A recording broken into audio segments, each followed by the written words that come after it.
Well, there you go. It's 8 o'clock. It's a Wednesday night. It's time for Super League Raw Weekly. Hello, Greg. How are we doing? Good evening, sir. I'm very well. How are you? Yes, not too shabby. Not too shabby on this Wednesday evening. As always, plenty to be getting through on a Wednesday night at 8 o'clock. First of all, let's just take the current state of play. I'm pretty sure it probably hasn't changed since I looked a moment ago, but we are currently sitting on 822 members, which is absolutely fantastic. So thank you very much, guys. Yeah, over the 800 mark this week, and now on our way to the next milestone, which is 900. So hopefully we have a good week, and people share this and invite the friends, the family, even the dogs. Welcome. Let's get the membership up. Happy days. So, moment of the week. What's your moment of the week, Greg? Well, my highlight of the week is having the crowds back. Fantastic. It's been a long time, 14 weeks. We don't need to go into the reasons why, but just great to have. Yeah, I wasn't there. I had more important things to do. But namely Pennine relations. Indeed, yes, cross Pennine relations. But that sounds a bit rude when you put it like that, doesn't it? No, it's just great to have crowds back. Great to have some atmosphere in the grounds. It was getting. The novelty had worn off a long time ago of that crowd noise from Sky. So that's my highlight. Doesn't matter where it was, what ground, getting the crowds back in. No, happy days, mate. Happy days. Mine not as positive. I'm a bit disgusted in myself now because my moment of the week was the penalty that decided the Leeds Wakefield game. I think that was. The interpretation of the ball steal, I think that was touch and go. And I think, in a game when you're playing a golden point extra time, and it's such a marginal call, I think you've got to wave play on. I really do, because for me, it was a steal. It was a genuine steal. It looked fair to me.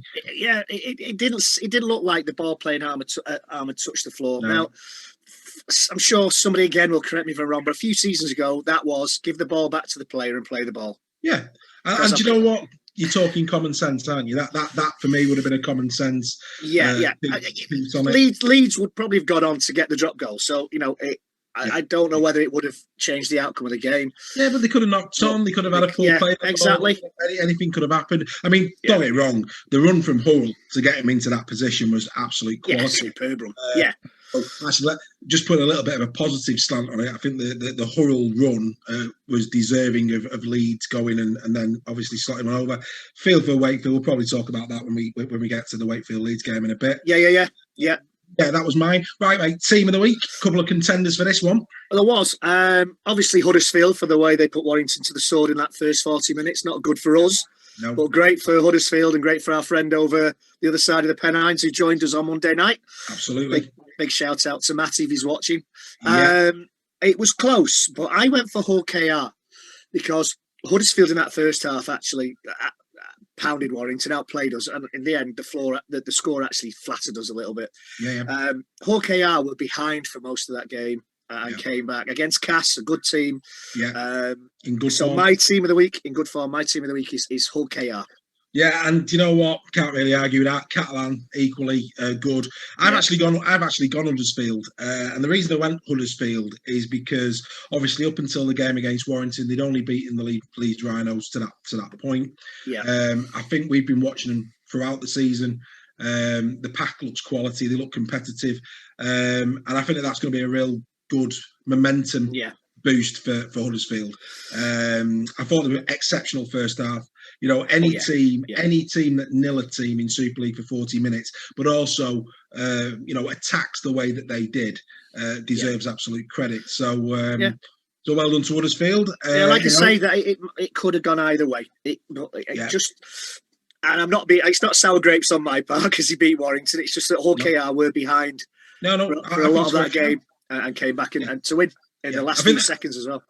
There's an argument for all of them three: Catalan, Hull KR, Huddersfield. I think all of them deserve. There's even an argument for Lee for the way they played again for a lot of the game against Wigan, but they've just not got the engine in them. I don't think. Well, maybe, and like you say, we said this time last week that going into that Wigan game against Wigan and Saints, their average points deficit averaged 6 points against that team, and of course this weekend just gone, they've lost by 14, so that's probably made maybe a 2-3 point, probably a 2 point difference. So they're averaging eight point deficit against Wigan and Saints, but massive losses against other teams. And we always say in team sport, don't cheat your fans. If they play to that intensity against the teams that they probably earmarked at the start of the season will be critical to their survival in Super League. No disrespect to them, but the likes of Wakefield, they'd have probably put before the season start OKR in that bracket as well.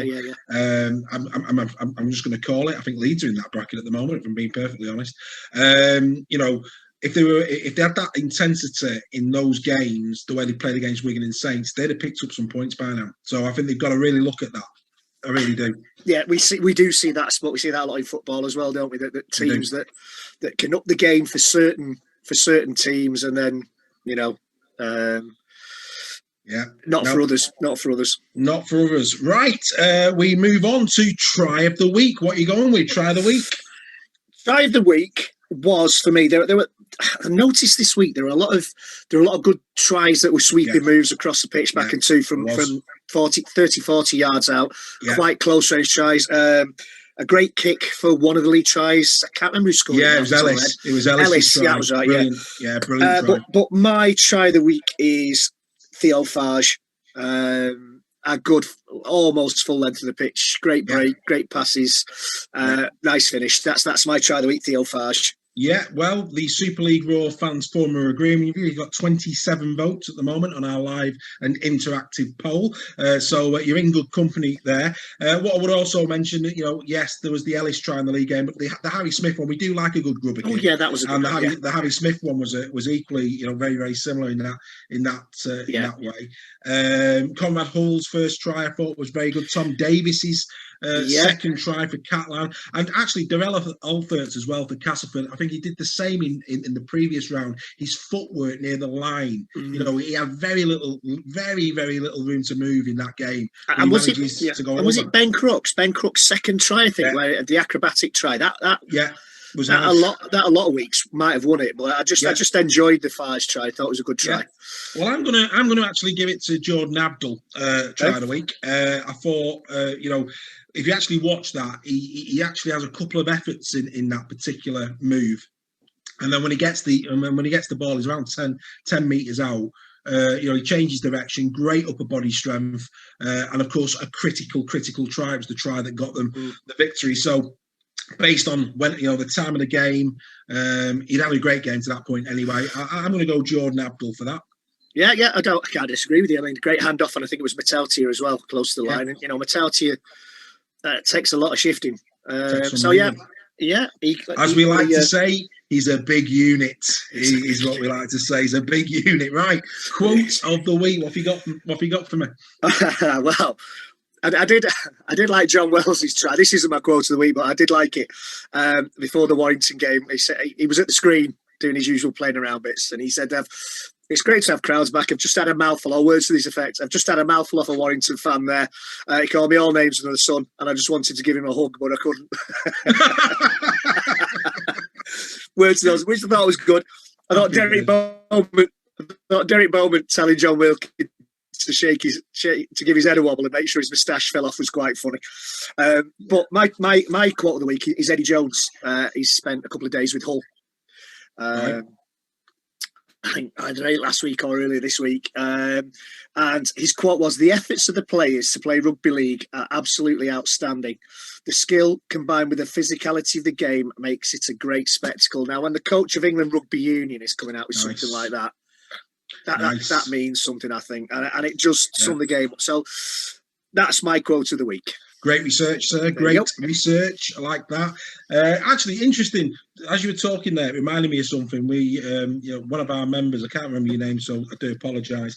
But one of our members this week, we posted around this particular programme that we're doing now, and Out of Our League popped up. And I just made a comment that, I'm very disappointed with the language in Out of Our League.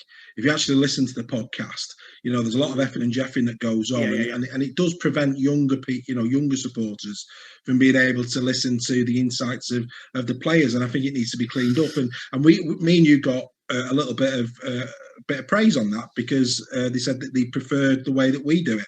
So I saw that. Yeah, I did see that.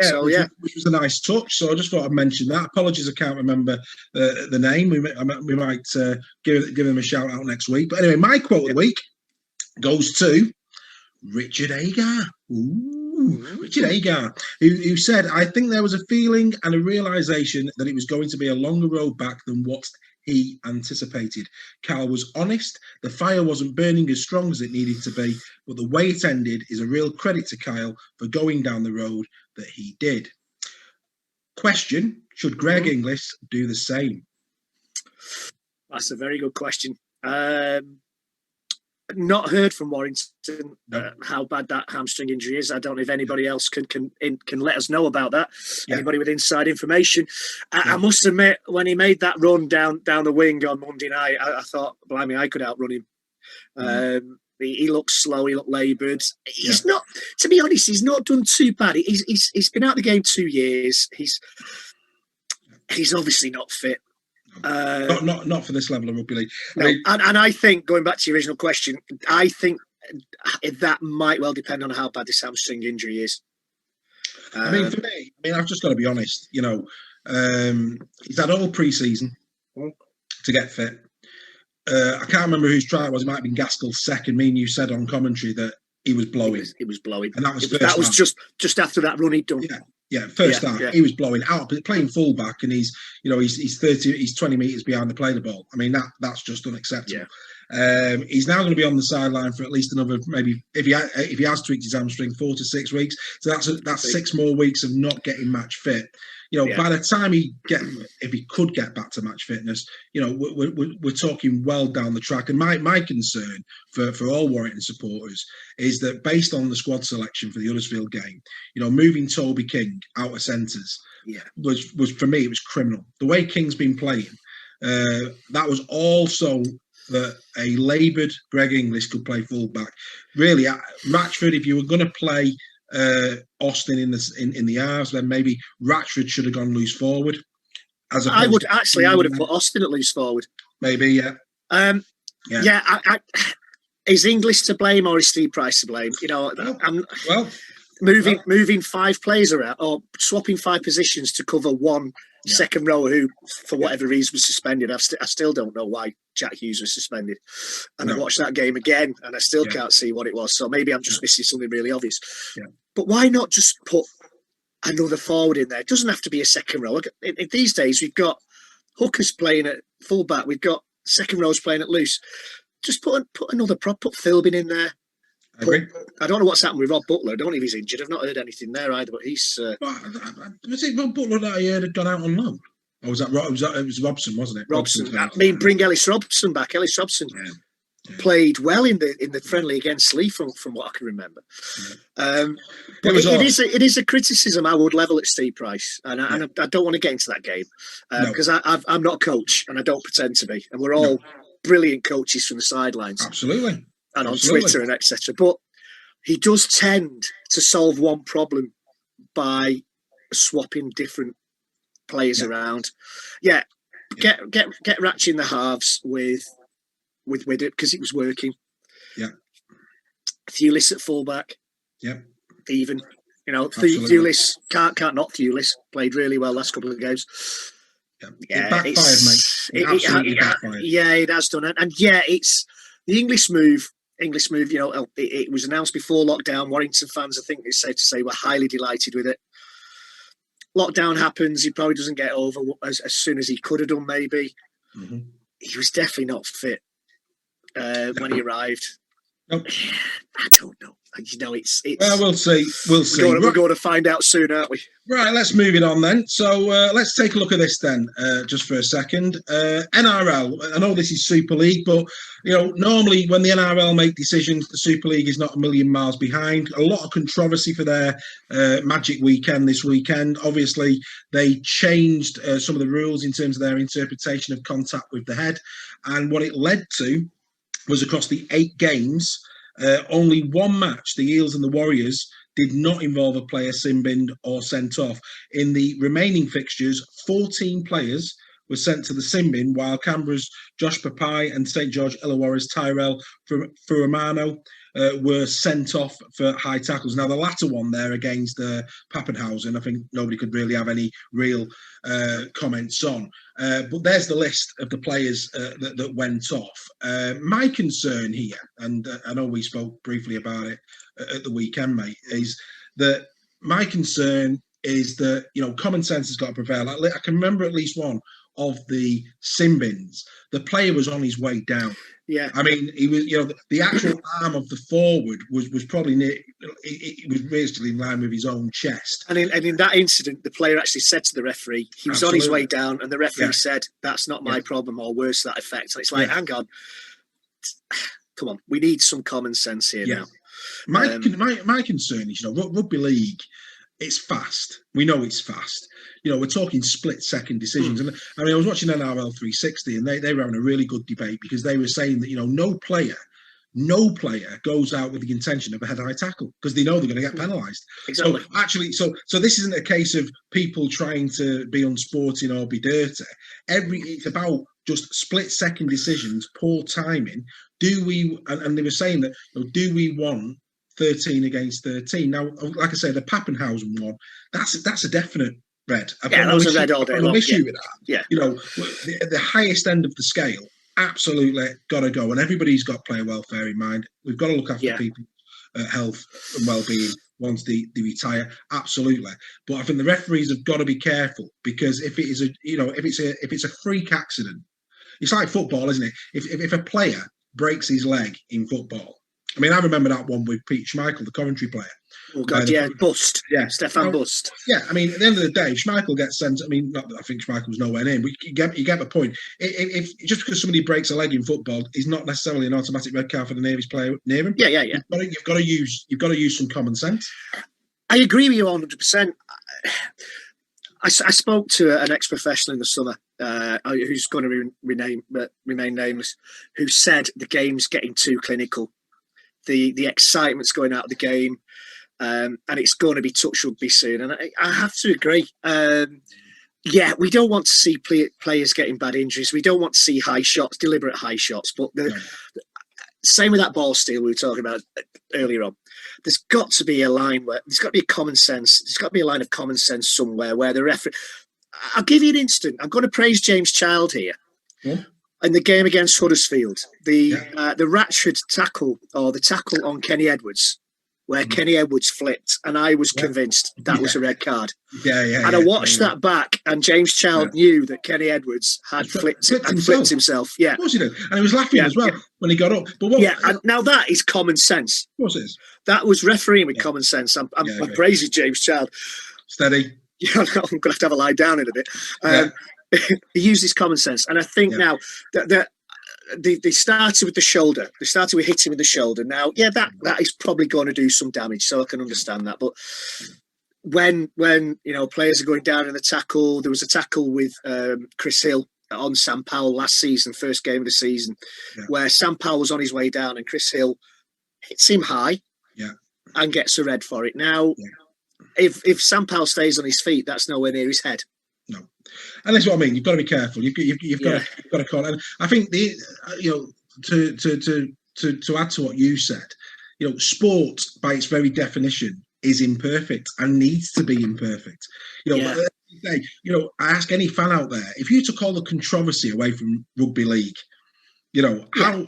what's that going to do for debates? What's that going to do for the banter and sport? It's don't get me wrong, we would all come down like a ton of bricks on a really, really bad call. Yeah. And I mentioned the Robert Hicks one. I actually think that, and I take your point, they're probably a kick the drop goal anyway, but that for me is a bad call. No, it's like a common sense, We're talking about it, and I'm sure Wakefield fans are fuming but we're talking about it, and that's what it's all about, isn't it? It is. It's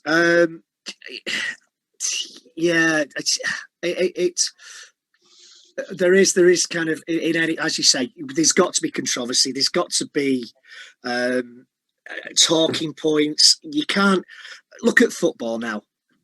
Football's you can't touch players. VAR. That's the perfect point. And you wanted to mention something actually before we come on air about what NRL is about to do. Oh yeah. The NRL, so I've read today, is looking to trial a tracker in the ball so that forward passes can be detected. Yeah. I think that's a great idea if that comes off. Yeah. Well, I do, and Jake Connor at the weekend would have been in deep limbo.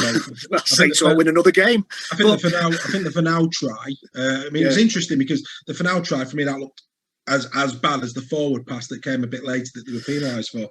Yeah, and watching the highlights of the games back, there was one game in particular. I think it was the Saints game where lots of passes were pinged for being forward, and I think the KR Cast game as well. Lots of passes, and I think I've seen this season more forward passes being pinged than I have for a long time, except when it counts, when it's a ball that's to a try scoring player. Yeah, no, a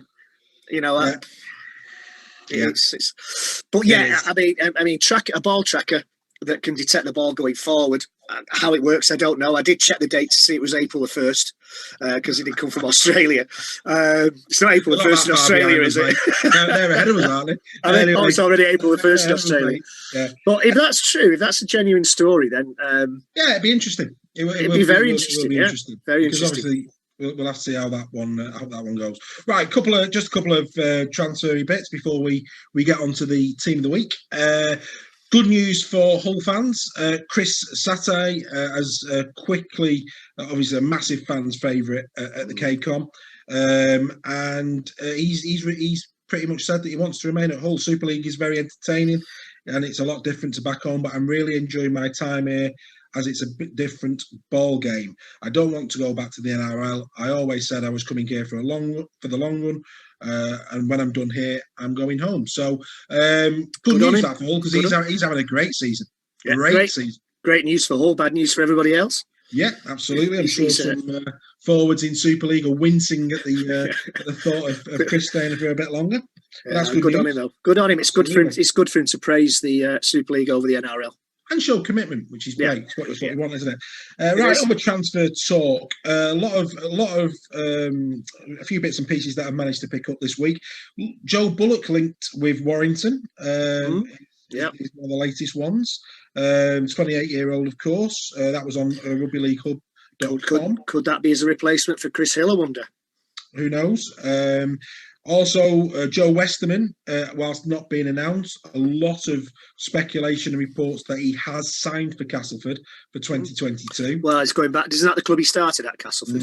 Westerman's in great form, and when his head's in it, he's a great. He's been player. Exceptional. I mean, obviously we had him for a while. Obviously, he went to Toronto, but I've been really impressed with him this year. He's obviously knuckling down. I mean, is it the fact that we've got the World Cup at the end of the season? Is that, I don't know. It could be focusing minds, There's a lot of players that are really stepping up this year, and he's absolutely one of them. Was Westham and Castleford, or was he Hull? I'm not sure. He's definitely been at Hull. He was definitely at Hull. I'm sure he started at Cass. Maybe. I'm sure somebody will let us know. Yeah, but yeah, it says. Hang on a minute. It says, it says here that he began there 15 years ago. So yeah, you bang on. Great knowledge again, Greg. Well done. Two from two. Right. You can't choose the scores as well, isn't it?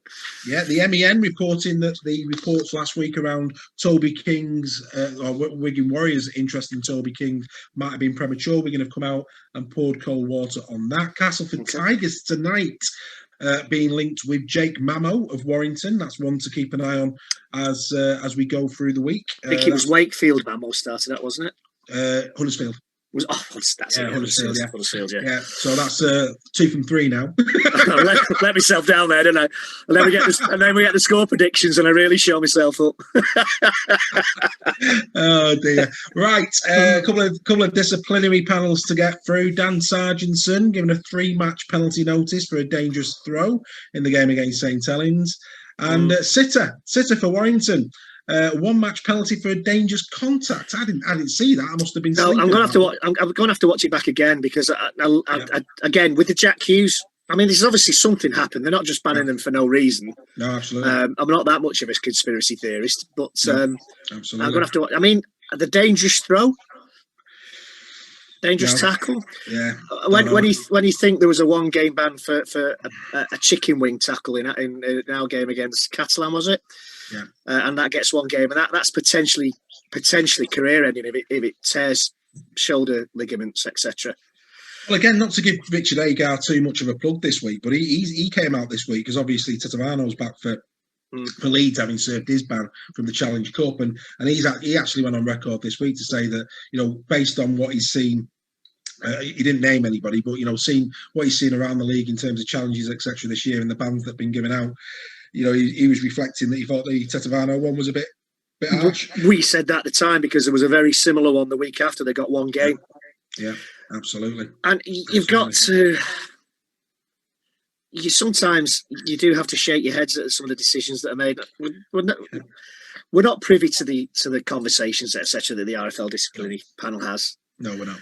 And there's obviously good reason, but some decisions are quite mystifying, I think. Absolutely. Right, before we go through round number 6, it's time for the Super League Raw Team of the Week. This is one that always gets people shouting at the screens in terms of why we haven't selected their favourite player, etc. So without further ado, what we're going to do is we're going to announce this week's Team of the Week. So me and Greg will just go off and we'll see you in a moment.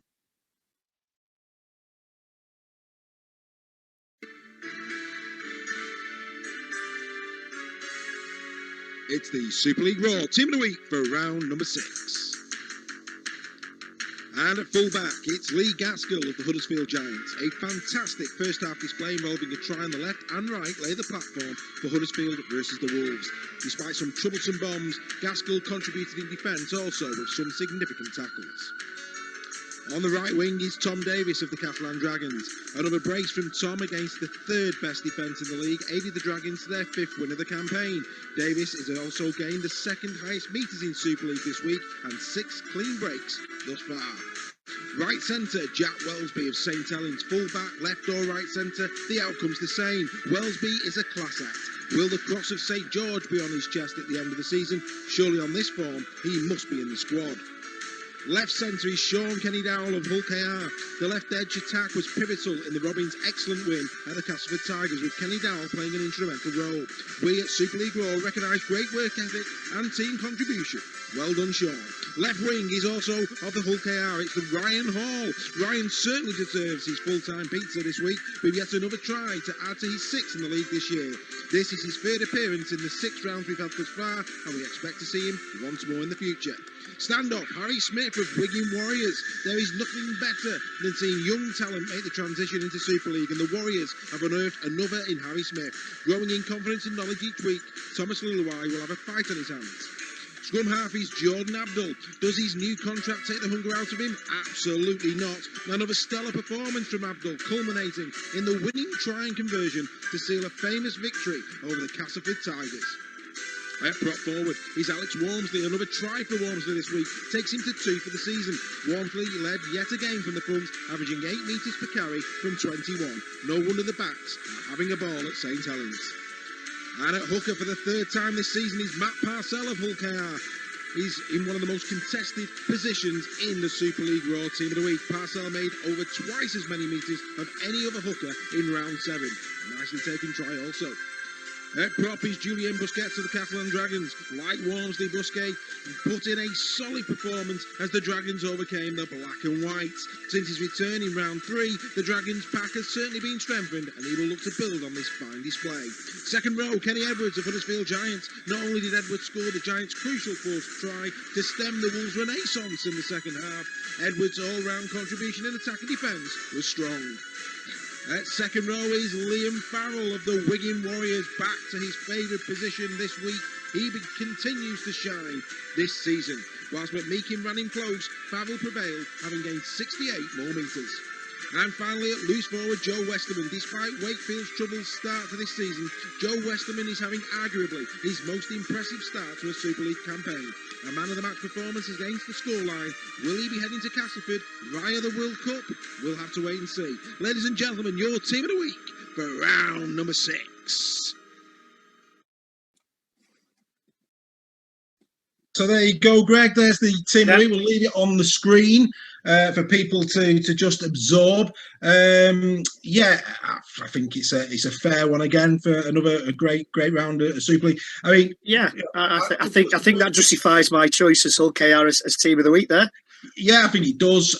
Matt Parcell, 191 metres for a hooker. I mean, that is some effort. That is. It is. I mean, it is incredible. Yeah, I mean, you know, and he's put in players like Daz Clark in the shade with that, which, you know, we talk about these guys every week. But Matt Parcell, you know, he's coming on leaps and bounds. He's playing really well. Yeah. He's under a good coach, isn't he? He's under a coach that knows how a hooker should play. Yeah. In Tony Smith. You know, Tony Smith brought the best out of Monaghan.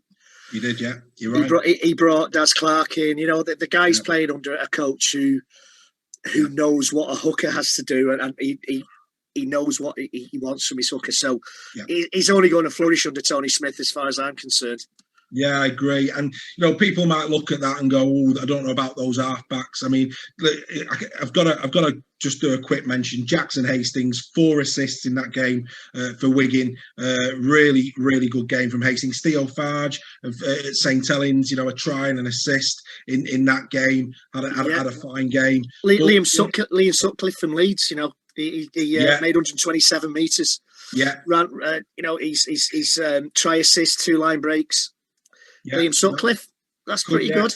But I know I can't disagree with that. I can't. But Abdul, we were saying just before we came on, Abdul, and I think I said a minute ago. Well, I said it when I said I gave him try of the week. I think, you know, that one thing we didn't mention is that pass for Crooks' first try.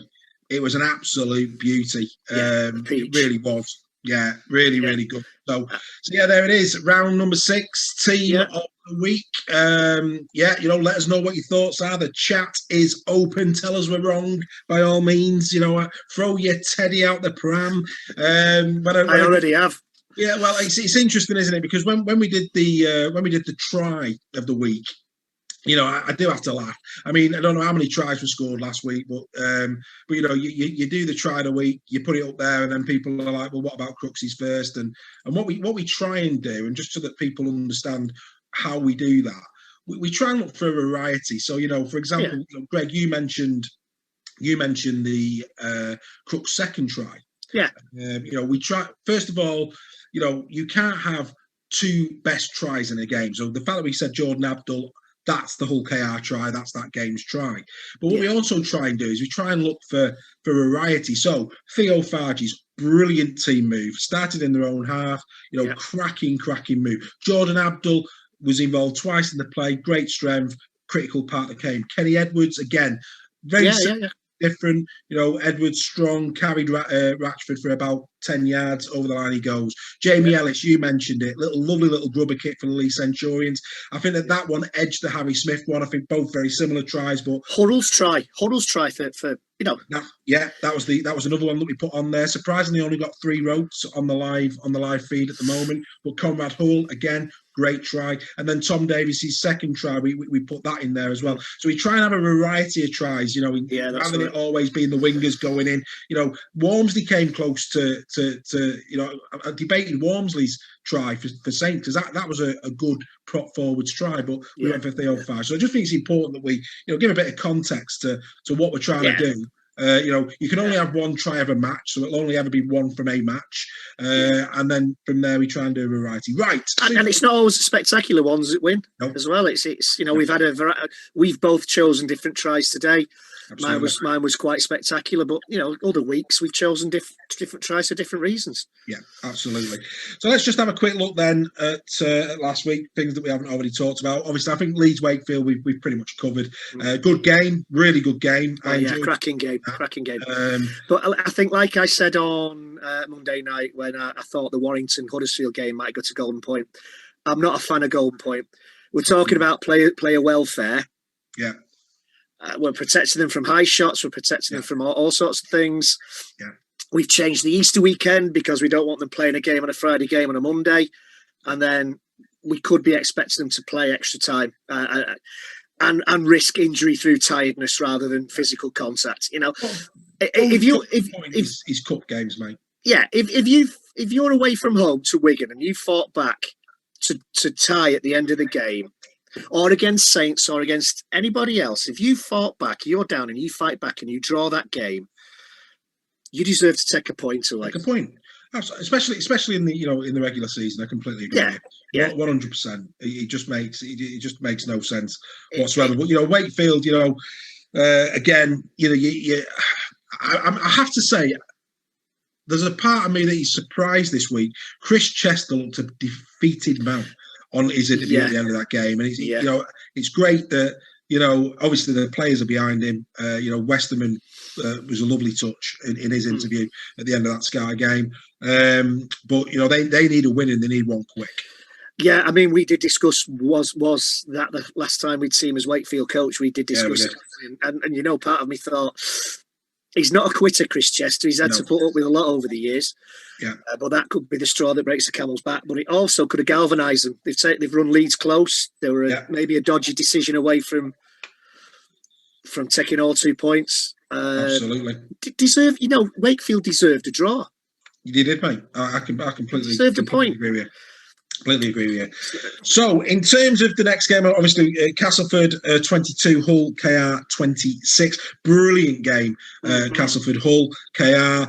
Obviously, Cass first half very, very solid indeed. 20 points to 12 they were leading at half time. So again, you've got to give Hull KR a lot of credit. To keep a team with the strike power of Castleford to 2 points in the second half, and of course score 14 of your own to come back and win. All credit to Hull KR and fully deserving of your team of the week, mate. And that's why, because I think they were 20-0 down at one point.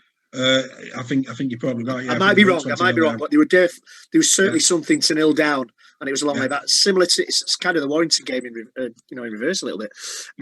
But to come back and to win that, I thought took character, particularly where Hull KR being one of those teams that have suffered with Golden Point. Yeah. In the past, they've maybe had more juice taken out of them from games, and it looks like it's clicking. I don't hold back in my admiration for Tony Smith as a coach, and it looks like he's starting to work his magic there. Maybe. Yeah, no, I wouldn't disagree with that. Very, very, very, very good indeed. In terms of the next one, Lee 16, Wigan 30. Obviously, we've talked about the enigma that is Lee at the moment in terms of how they're doing. We've given very surprised. Obviously, Gelling this week. Obviously, the charges found innocent of the charges that were laid against him. we weren't aware of that. So when we saw Gelling's try come up, we were quite surprised to see Gelling's name come up, and he took that goal. He took his try pretty well. But 2 more for Jake Bibby, playing centre this week. Jake Bibby. Yeah, I could say he could have claimed a stake for the team of the week. To be honest, yeah, he was. Yeah, he was definitely in contention. There's no question. You know, there were some people who questioned his move to Wigan. He's answering those questions. I completely agree with you. I think he is answering those questions. Playing wing, playing centre. You know, he's finding the try line. Absolutely, mate. And good to see Dominic Manfredi back on the score sheet as well for Wigan after his long layoff with injury. Yeah, he's been unfortunate. You know, he's one of those players. I always measure the worth of a player. You don't want him playing against you. Yeah, no. And I think Manfredi, when he's fully fit, when he's in his pomp, he's one of those players you don't want playing against you. No, so absolutely. It's good to see him back. No, absolutely agree with that. Right, St Helens 28, Salford 0. We are giving Saints a lot of plaudits this season, and rightly so. Playing really, really well. Only 6-0 at half time. Salford win at half time. But this is the second time this season the Saints have kept a team to 0. We marvel in their strike. We know they've got some really good players in the attacking elements of the game, but clearly their defence as well this season. They've only conceded 34 points in 6 rounds of Super League. That is, the closest to them is of course Wigan on 72. So that's over. That's less than half Wigan's. It's just incredible. It is. You can't argue with the facts. They're solid defence. They're exciting in attack. They're going to take some stopping this season, Saints. I think, to be honest, and I don't wish it on anybody, but injuries, mate. Injuries. I can only see injuries preventing Saints from. Well, I think they're going to win the league leaders. I think the test will be when maybe they come up against Wigan. Yeah. Perhaps Castleford at the weekend. Yeah, and we'll come on to that. Yeah, that's probably their first big test. So we've got Cass at the weekend. Sorry, it's not Cass. They have got a test this week. Is it Hull? It's called Hull, I think. Oh no, sorry, no, it's not. It's Catalan away. It's Catalan away. So, like I say, that based on the Catalan third in the table, we'll see the table in a minute. That's probably their first big test of the season. So that'll be interesting to see how they do there. Right, we then go to the KCOM, Hull FC 10, Catalans 27. Jake Connor, we've already mentioned his passing, but played well. Obviously, was back and was very much in the thick of things for them. I have to say, yes, Tom Davis with his brace was impressive. But Mike McMeekin, I am really impressed with Mike McMeekin this year for Catalan. I was surprised when he left Castleford, to be honest. He's always been a player that's impressed me. He's enjoying his rugby. Obviously, he's enjoying playing with Catalan. He's getting a lot of the sun on his back, more sun than he would probably get in Castleford. No offence, people of Castleford, but you've got to be impressed with him. He's a good player. He's McMeekin. I'll tell you what surprised me. It was the Man of Steel points. We won't say who got the 3 points. We'll have a look at the graphic later. But what really surprised me though is that Tom Davis, having scored 2 tries, did not feature in any Man of Steel points. He didn't even get a point, which was quite interesting. Sam Tompkins got a point. Chris Satte got a point. Got 2. But no Tom Davis, that was interesting. And then, of course, finally, we come to Warrington 20, Huddersfield 26. Here was a start. I did a bit of research before the game and I gave some statistics out. Here was one that I wasn't aware of. And thank you to one of the Super League Raw members that I got this one from. That was the 6th straight win Ian Watson has had over Warrington. Yeah, I saw that. Yeah, he's got... He knows how to coach a team against us. He had us right from the start. He knew our right side edge was weak, and they went for it. No, absolutely. Sign of a good coach. The sign of a poor coach is when you've got a problem, you don't put it right. Well, Absolutely. Well, Ian Watson at the end, really pleased with the lads. Said it was it's a big one in terms of where they're at this moment in time. The fact that they pushed, he said, the fact that we pushed St Helens really close, and now we've beaten Leeds and Warrington. It bodes well for us going forward. We are not the finished article, and there is plenty to work on, but it's a step in the right direction. I've got a lot of time for Ian Watson. He's a proper guy, and he is, and may we well, we've got Powell coming in next season, but I would like to have seen him at Warrington, to be honest. Do you know what I like Powell's brand of rugby, and I think so do I. But if that hadn't transpired, I wouldn't have been upset at seeing Watson. But yeah, I was upset that Warrington lost, obviously being a Warrington fan, but I think if we'd have won that'd have been a massive injustice to Huddersfield.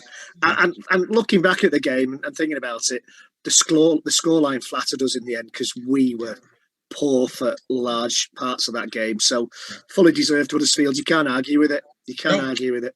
And that brings us to this. This is, of course, the Super League table. St Helens still lead, with Wigan second based on points scored difference. Then Catalan Dragons having a great season. The Dragons, got to give them the due. Of course, we've already said they go up against Saints the weekend. Castleford Tigers and Warrington very close together in the league. That should also be a thriller. Then the two Hull teams. I don't think Hull FC would have expected Hull KR to be that close. And not sure when the derby actually is, but if they remain as close as that, that's certainly going to be a special match to watch.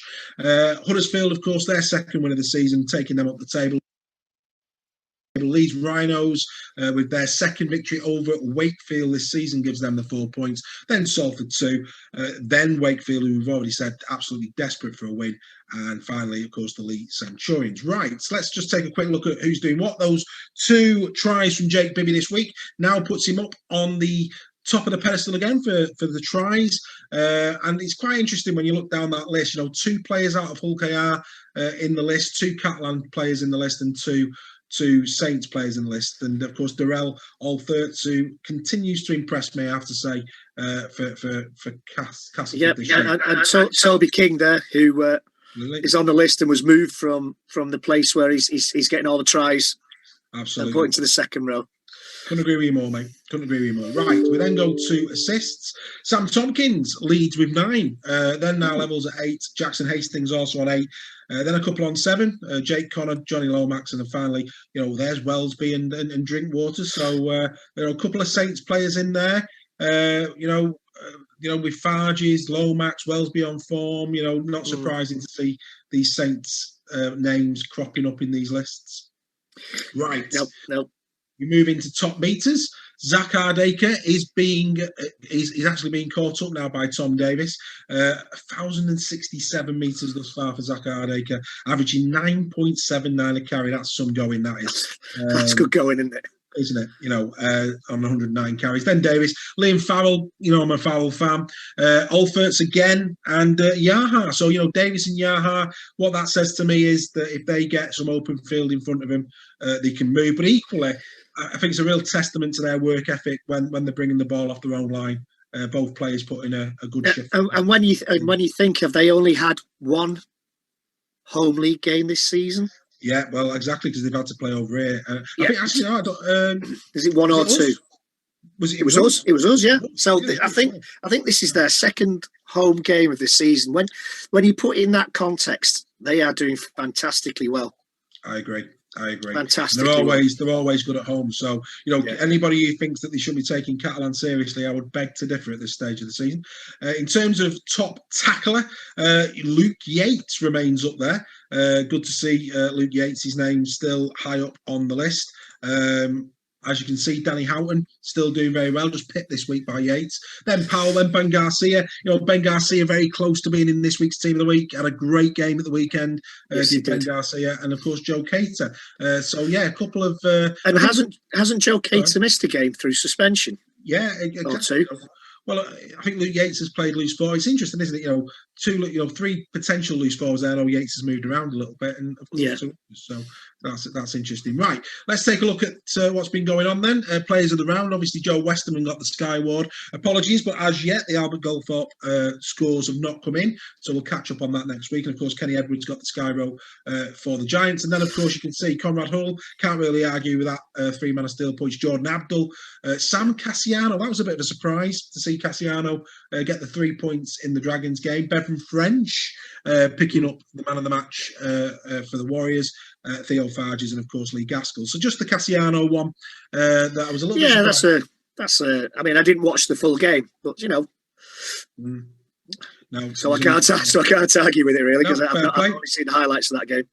And this is how the league looks. So this is, and as you can see, a lot of playmakers in here. Johnny Lomax leads alongside Sam Tompkins at this stage. Then Abdul, again at the start of the season, would you have expected third place beat Jordan Abdul, playing some of the best rugby of his career at this stage? Yep. Hardacre, McShane, Hastings, Truman, Farges, and Ben Curry there, just still hanging on to in ninth place there. So good for Ben Curry. Right, we now look ahead to round 7 as always to finish this week's show. Been through quite a lot again, as we always do. But before we do, let's take a quick look at the predictions league. It'd be rude not to. We have to. We do. A massive. I have to say, if I could only pick lottery numbers like I picked Super League scores. Massive week for me. 19 points last week. To I think you got 5 or 6. I'm trying to remember. I think we got 5 and. Or maybe that must have been 6. And I think I got 6. Yeah, and the Super League fans got 4. So you managed to pull 2 back on the Super League fans, but I've got a very handsome lead going into round 7, which I weren't expecting. Like I said, just had a feeling OKR, had a feeling Catalan. And, I could have actually had this as a moment of the week. I actually posted the predictions on a Hull FC website on their fans page. And I posted the picture on our fans page. And I was getting a few pelters that I didn't know what I was on about. And, look, he's even gone KR as well. I had a bit of a nibble back. And I thought, I've got to have a little nibble now, I'm right. But yeah, mate, so that's where we sit. Just so that people know, we invite a Super League fans forum representative every week to pick on your behalf. It's 2 points if you get the correct team, or 5 points if you get the correct team and the score right, and that's basically how it's done. And what we did this week live on our fan zone, the Warrington Huddersfield game, we invited Matt to do it on behalf of the fans, because obviously he came along and gave us his time, which was very, very kind of him. So we've got Matt's predictions. We'll take this one off, Greg, because I think you've suffered enough there, mate, haven't you? Yeah. We'll take that off. But actually, no. We actually saying that we'll put it back up again in a second, because I want to show you the way that things are shaping up for the team. So this is the round 7 fixtures. You can see there the last 5 outings for each team. So we're going to start off with Catalan against St Helens, Greg. We'll leave the graphic up. Catalan, of course, coming off the back now of 2 wins, Wakefield and Hull FC. Obviously doing very, very well this season. They've only lost once. No concerns or new concerns for either side. Obviously, the only casualties of any real note, Lee's still out, Makington, of course, Bentley, some long-term absentees there for St Helens. But apart from that, they all came through round 6. And this could be, and it's live on Sky, of course, on Saturday night at 6 o'clock. This could be a great game, couldn't it? I think it will. I think it will be a great game. Yeah. And I think it will be a test for Saints. I agree. But I think it's one they'll pass. Okay. I think Saints are going to win. Okay. So that's obviously 2 points to Catalan all day long.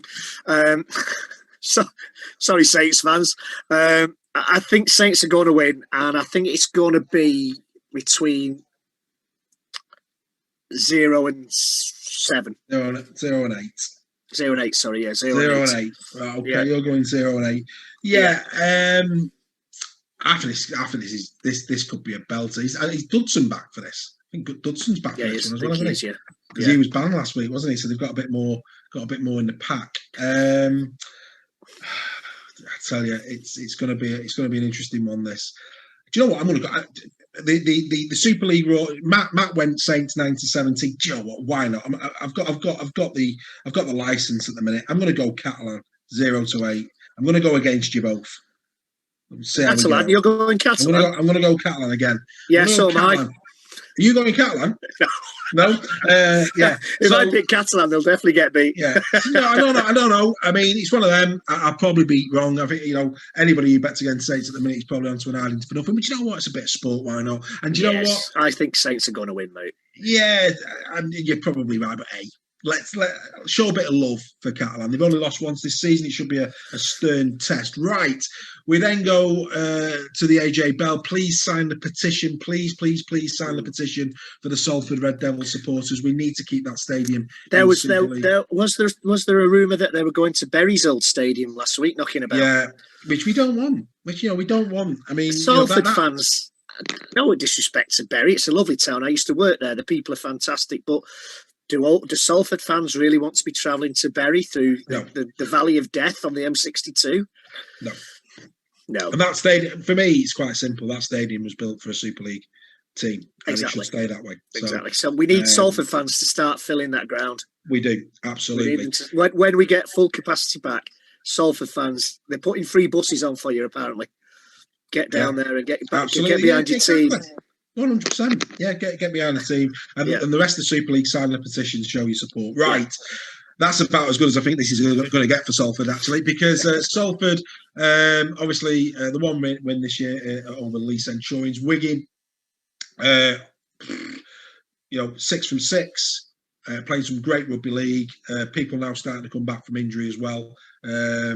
Salford still without Joe Burgess. Dan Sargentson obviously will be out, banned. That's a big blow for Salford, though. That is a big blow for Salford. I agree. And still no Matty Costello in the centres, and Dec Patton also expected not to be in the 17. So where do you see this one, mate? Sorry, Salford. I can only see this going one way. Yeah. And I think Wigan, they only beat Lee by 14. They did. And I think between 9 and 17 again for Wigan to win this. I don't think this is going to be the blowout that a lot of people might expect. Right. I think it will. I'm going to go 18 plus. I do, yeah. I think that taking the first half away, that 16 all, I thought Hastings was exceptional, especially in the second half. I just think that Wigan will go 18 on that. But anyway, right now a real tough one. Warrington against Castleford. Castleford obviously beating Warrington opening game of the season. That's the one game that obviously isn't on there. Warrington and Castleford both losing this week, so both will be motivated by that. Liam Watts, big loss for Castleford. He's banned. Yes, he is. Grant Millington as well, still out with his knee. Greg Eden not expected to return for this one, and Shees Blair also not expected to return for this one. Obviously, from a Warrington perspective, Matty Ashton we know about, Greg Inglis we know about, and of course Aquila, who is going to be out with his ban. So this is a real toss of a coin, isn't it? I would say it is. And all week I've been thinking Castleford are going to win this. Since that Huddersfield game and since Castleford got beat, I've been thinking that this is Cass's game, and for some reason, I'm just getting the feeling that Warrington are going to win it. Okay. Where are you going? I don't know why I get that feeling. Blind stupidity, blind loyalty, I don't know. I just think this is our second game in front of a crowd. We might have settled. He says that we can't be as bad as we were in that first half. I think if Inglis isn't playing, this might do us a favour. Yeah. Because we might get Ratchford back at full-back. Cass have got a few injuries. I'm going on too long now. Sent people to sleep. I'm desperately trying to talk myself into giving Warrington win. Warrington 9-17. Ooh. I know, I'm going to live to regret that. 9-17. Right, just to backtrack, Matt said Warriors by 0-8 in that, which is it. So we've all gone a different scoreline. All Wigan, all a different scoreline. You've gone 9-17, the Wire. Yeah. Oh dear.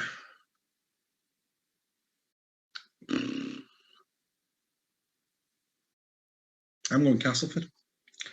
I can't believe I'm betting against my own team again, but I am. I'm going to go 0-8 Cass. And I just think at the moment, they're more consistent. They look more dangerous. I think they've got. I think Castleford have got. They know what they're doing. Do you know what I mean? They're set. They know what they're doing. There's consistency there. Everybody knows the job. Nobody's being put out of position. It's a steady ship at the minute, Castleford. Whereas we're just, I don't know. We haven't got our strike really going this year. I mean, don't get me wrong. OKR apart. OKR in that last 10, 15 minutes was good.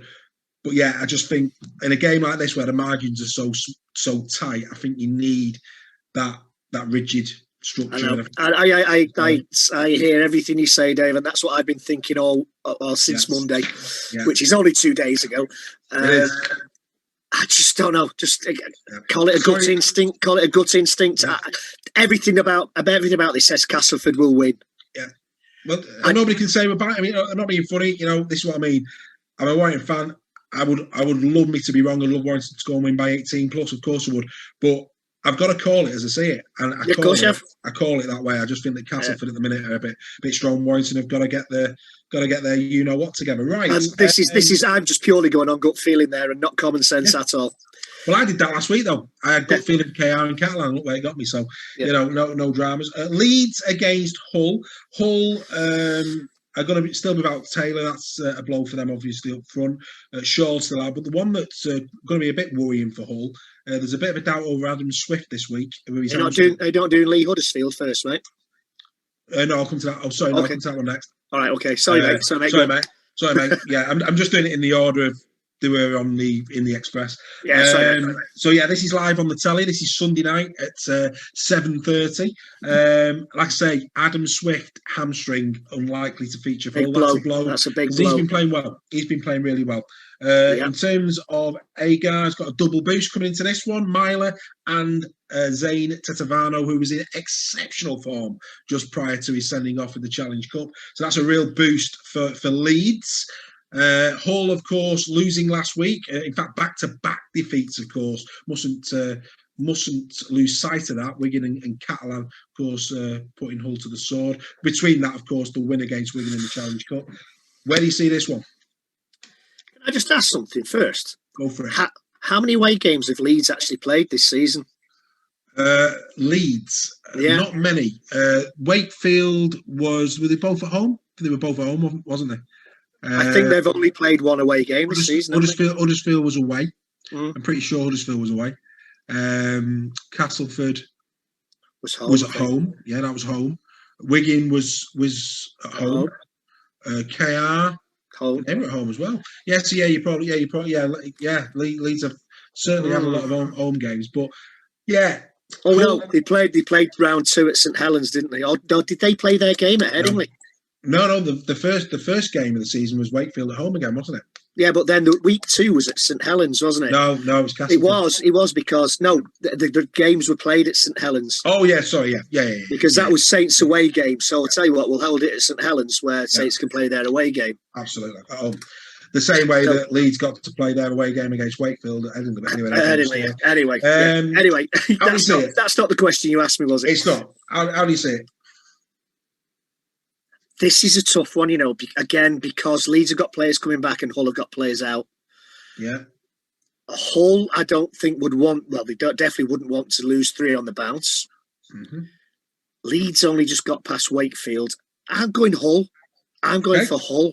What are you going? 0-8. Happy days, right. So this is going to be interesting. We're all going different. Leeds has been the shout for Matt. He sees Leeds 9-17. That's a big shout. We said it on Friday when he said it. That's a big shout, and it is a big shout. Obviously, you've just said Hull 0-8. I've gone Hull 9-17. Okay. So that's an interesting one, right? Okay. We then go to Lee against Huddersfield. I think earlier in the season, we were looking at. I think these played each other in the cup, as I recall, and Huddersfield came through it. And we were saying that that could have been a tight game, and Huddersfield just blew them away. Mustn't forget that. Obviously, Huddersfield coming off the back of two good wins. 2 excellent wins. 2 excellent wins. You know, where do we see it? Is this where Lee finally break the duck, or do we think that we're going to see Huddersfield get three on the spin? I'm sorry, Lee. I think it's Huddersfield again. If they play against Lee how they played against us in that first 40 minutes, and keep it consistently like that. Okay, Warrington are a good team. They came back at them. But no, I think Huddersfield by 18 plus. That's a big shout and all. Right, on this one, I'm going with Matt. Both me and Matt see it as the Giants 9-17. You were seeing it as the Giants 18 plus. 18 plus, yeah. That's interesting. Yeah, I mean, Huddersfield go into this game really with no new injury problems. Same for Lee. They've still got the same players out, but there you go. Right, Wakefield, last one. Wakefield against Hull KR. Hull KR, of course, phenomenal victory against Castleford. Fair play to them for that. Wakefield, dearie me, been very, very good this season. If ever a league table did not do justice to the effort of a team, I think it does. It doesn't do justice. No, we'll come off share now. Wakefield have been absolutely brilliant, and it's really encouraging actually. A lot of the Wakefield fans on the supporters page, they've been really supportive of the team. They're seeing the effort, and that's really good to see. And I'll be honest, as a neutral, I'm willing them to win one. I really, really am, because I think that their effort deserves a win. But anyway, in terms of KR, George King still expected to miss out on this one. He's got a hip knock. Wakefield, Jacob Miller out. Josh Wood out. Alex Walker, Ryan Hampshire. No Tom Johnson still. He's not expected. Jody Crowther at Hooker still not expected. David Fafita is a doubt, and Bill Tupper as well. So Wakefield go into this with some key personnel missing as well. Yeah, and that's why I can't see beyond Hull KR, if I'm being honest. I think Hull KR are quite possibly hitting the straps now. Mm-hmm. We're getting carried away after a win at Castleford, but I think they've put some... Hull KR were another one of those teams that just missed out earlier on in the season, Golden Point, etc. Were unfortunate to lose a couple of games. I think Hull KR by 9-17. 9-17. Yeah. KR. I'm going to go 0-8 KR. Okay. Just for the pure reason that Wakefield have been competitive. Too many players out, Dave. Too many players out. Yeah, I get that, but in adversity, we're going to find out, aren't we? We're going to find out. In adversity, we will absolutely find out. So happy days. We'll see how we perform as the week progresses. The weekend progresses. I'll still be bottom, Dave. So. Well, I'm like I say, I'm pretty confident I should still be top by the end of the week. Anyway, I can't have a repeat of last week. That was a bit of a fluke, I have to say. Nobody likes to show off, Dave. Nobody likes. I agree, but later in the season it could be you. So you've got to get your hits in now whilst you're on top. You know what I mean? I doubt that very much, mate.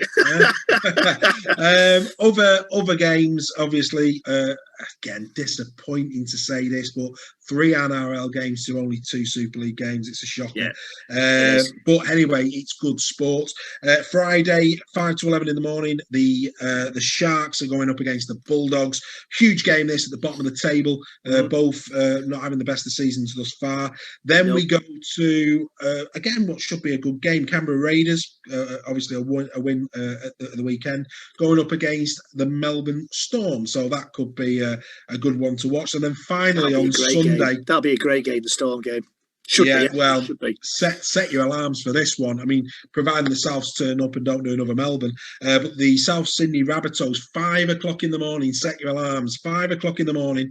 The Souths go up against the undefeated Penrith Panthers. That could be, and it is at the Souths as well. That's Souths at home, so that could be a good game. But I said that when it was the Melbourne Storm, and the Storm absolutely battered the Souths. So. I know. I was so shocked at that score, Dave. That was just unbelievable. It was. So that brings us to another weekly show in the can, as they say.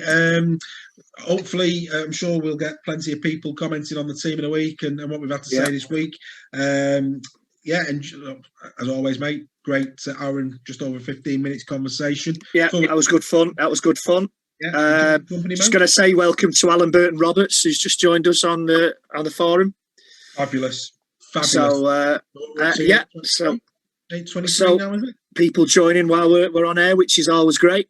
Always a Brucey bonus. And any changes to the top try of the week just before we go? Let's have a quick look. Is it still 32 votes now to Theo 5, so he's pulling away from Jordan Abdul at this moment in time in terms of the vote. But 823.